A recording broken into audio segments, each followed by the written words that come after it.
So let's dive into the dramatic origins of Japan. It is a story packed with gods, warriors, and a nation forged by myth, war, and one of the most unbelievable storms in all of history. Okay, picture this. The year is 1274. Japan's ruler, a man named Hojo Tokimune, has just given his answer to the most powerful man on earth, Kublai Khan. See, the Mongol Empire, which stretched all the way from Manchuria to Poland, had just demanded Japan's surrender.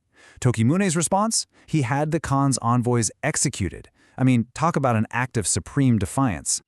So you have to wonder, for a young ruler facing what was about to be the largest seaborne invasion the world had ever seen, what was going through his head? To understand his own nation, to get why he'd make such a risky move, he had to look back, deep into the mists of Japan's past. And that's exactly what we're going to do too. See, a move that bold, it doesn't just come out of nowhere. It was forged in a national history, a story that gave Tokimune the absolute conviction to stand up to the most powerful empire on the planet. That first Mongol invasion, it was a brutal shock. The samurai, they were used to these ritualized one-on-one duels, but they were completely bewildered by the Mongol phalanx, this wall of shields and coordinated arrow attacks. You know, a samurai would step forward to proudly announce his family line and challenge an opponent, and he'd just be met with a storm of arrows and exploding gunpowder bombs. It was a terrifying, absolute clash of worlds.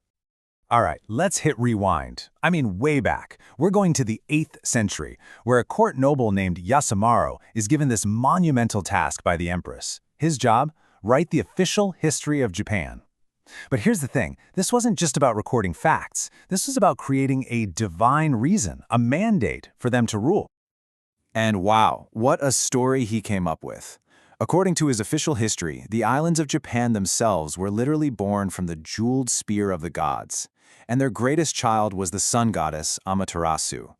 She then sent her own grandson down to rule the earth, and his descendant, a man named Jimmu, would become the very first emperor, creating an unbroken divine line that stretched directly from the heavens all the way to the throne.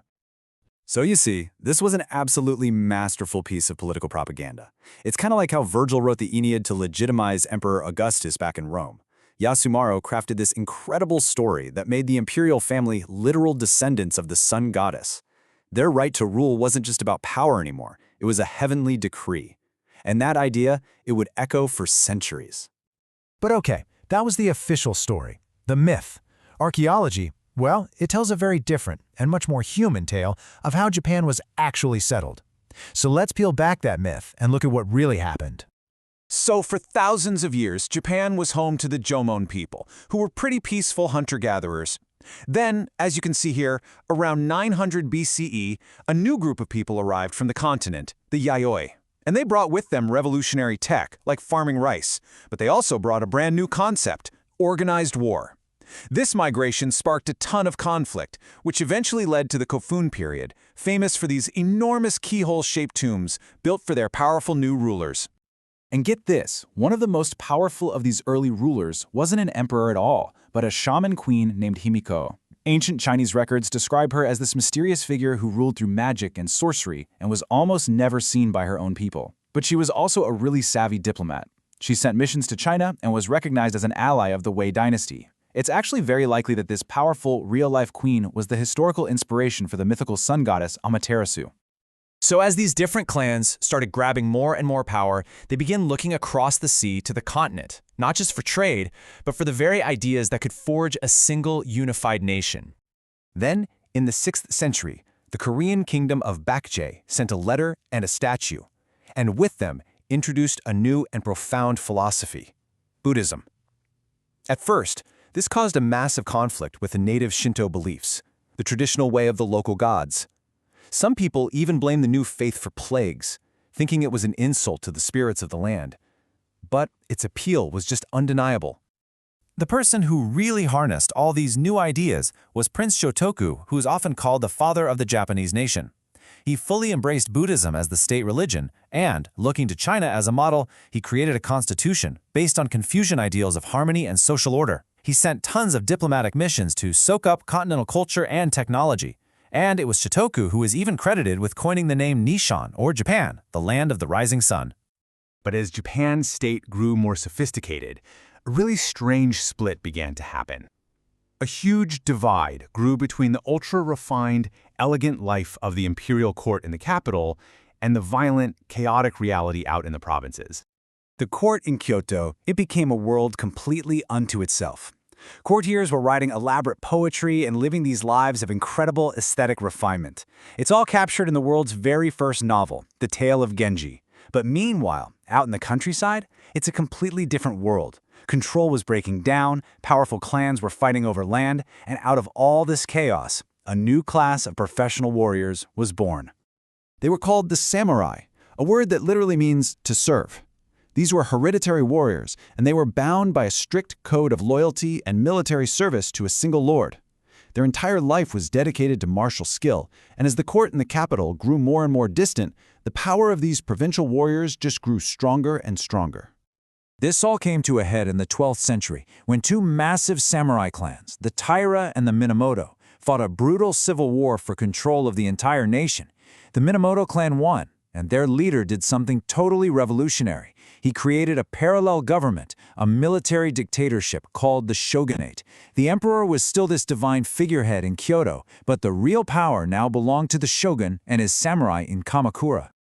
And that brings us full circle, right back to the 13th century, where Hojo Tokimuna, who's the regent for the shogun, is ruling over this new samurai-led Japan. And he is about to face the greatest test his nation has ever known. So after Tokimune executed his envoys, Kublai Khan was, as you can imagine, enraged. He put together a second invasion force, combining two massive fleets from China and Korea. All told, it numbered 142,000 men. Now, to put that into perspective for you, this was the largest naval invasion in human history. It was a record that would stand for nearly 700 years, until D-Day in 1944. The samurai fought desperately for weeks, and their new coastal walls actually held back the invaders pretty well, but they were just hopelessly outnumbered. And as the retired emperor prayed to his divine ancestor, the Sun Goddess Amaterasu, the impossible happened. A massive typhoon just exploded out of a clear blue sky and completely tore through the Mongol armada. The storm was so powerful it was named the kamikaze, which means divine wind. And for the Japanese, this was the ultimate validation of their entire national myth. The idea that this was a special land born from the gods and ruled by their descendants now seemed to be proven by a storm sent from the heavens themselves. This single event forged a powerful, unifying identity, the belief that Japan was sacred, uniquely protected, a conviction that would shape its destiny for centuries to come. And that's where we'll leave it. A story that started with a mythic creation, ended with a seemingly mythic salvation. So the question that remains is this: was it a miracle sent from the heavens? Or was it the moment a nation, forged in fire and war, created the most powerful legend of all, the story of itself?